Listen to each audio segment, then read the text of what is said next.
MBS Radio se une a Himalaya. Todo el contenido de MBS Radio lo encuentras en la aplicación gratuita de Himalaya. Te aprecio mucho, Raúl Olmos, porque has pues encabezado esta investigación junto con otro grupo de periodistas ahí en Mexicanos Unidos contra la Corrupción y contra la Impunidad. Y bueno, pues es fortísimo lo que se publica el día de ayer. Ahorita estamos haciendo ahí también retweets y publicando el estudio, el trabajo periodístico, el reportaje. Raúl, cuéntanos, buenos días, qué gusto saludarte, te mando un abrazo. Buenos días, igualmente un gusto saludarte a ti y a tu auditorio. Efectivamente es una investigación que, bueno, más bien es una cobertura, una ampliación de la cobertura que hemos venido dando al caso Odebrecht. Hicimos una revisión del esquema que ha venido trazando la Unidad de Inteligencia Financiera en torno a las transferencias de fondos de Odebrecht que tienen que ver con nuestro país. En ese esquema encontramos pues pagos que provenían de Odebrecht dirigidos al grupo constructor Tulancingo. Esto es relevante porque este grupo constructor es propiedad de un empresario de Hidalgo que en su momento le proporcionó un par de casas a Miguel Ángel Osorio Chong cuando se mudó a vivir a la Ciudad de México. Para contextualizarle al auditorio, es importante hacer la siguiente referencia. Antes de llegar al gobierno federal, Miguel Ángel Osorio Chong había sido gobernador del estado de Hidalgo entre 2005 y 2011, y en ese periodo coincide con el desarrollo, la expansión muy notable que tuvo el grupo constructor Tulancingo.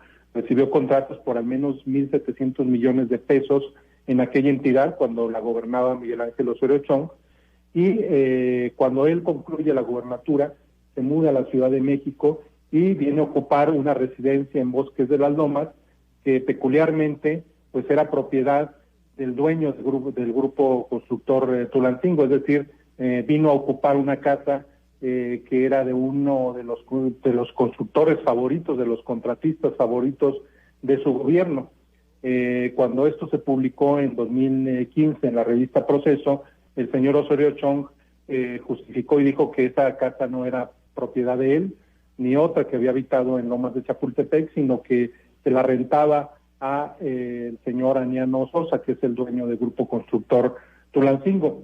El detalle es que jamás mostró el contrato de arrendamiento, ni dijo cuánto era lo que pagaba por estas viviendas, lo cual abre suspicacias de si no habrán sido pues una renta o un préstamo de palabra, y esto representaría un conflicto de interés pues muy grave, ¿no? Porque se trataba de un constructor beneficiado en su gobierno.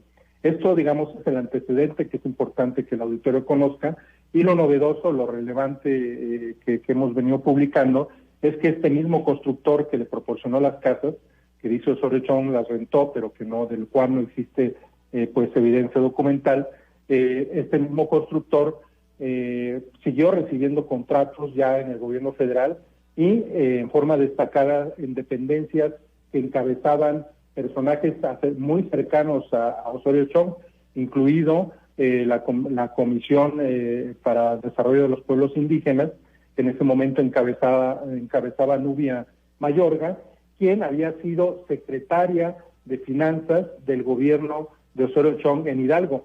Es decir, era una persona cercanísima, pero no solo eso, sino que la comisión era una área, una dependencia que dependía, valga la redundancia, directamente de gobernación. Es decir, se habían asignado contratos en gobernación a quien en ese momento era el casero del propio secretario de Gobernación Osorio Chong. Caray, a ver, esto pues, es sin duda mueve a muchas suspicacias. Fortísimo. Perdón que te interrumpa aquí, Raúl. Si me lo permites. Sí. Es que resulta que no solamente recibió estos contratos, sino que también aparece con que este grupo constructor, propiedad del casero de Osorio Chong, pues resultó beneficiado con una de las obras asignadas a Odebrecht en nuestro país, en concreto la refinería de Tula.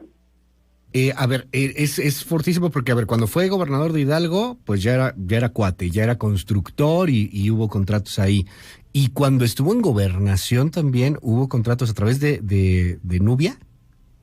a través del área de Nubia, pero Ajá. también hubo contratos en el centro SCT, en el centro de la Secretaría de Comunicaciones y Transportes de Hidalgo, Ya. que en ese momento el director era quien había sido subsecretario de Obras de Osorio Chong Sas. en el gobierno de Hidalgo, es decir, por lo menos en 2 dependencias donde estaban instaladas personas muy cercanas al entonces secretario de Gobernación, pues terminaron beneficiando con contratos a este constructor, literalmente, aunque se escuche coloquial, al casero del secretario. Ujú. Esto pues abre muchas suspicacias.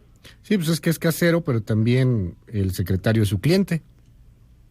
O ¿Perdón? pues como gobernador fue su cliente, ¿no? Le daba contratos, como secretario de Gobernación también lo fue. Claro, sí, era cercano a él, ¿no? Y no ha dicho nada Chong, ¿eh?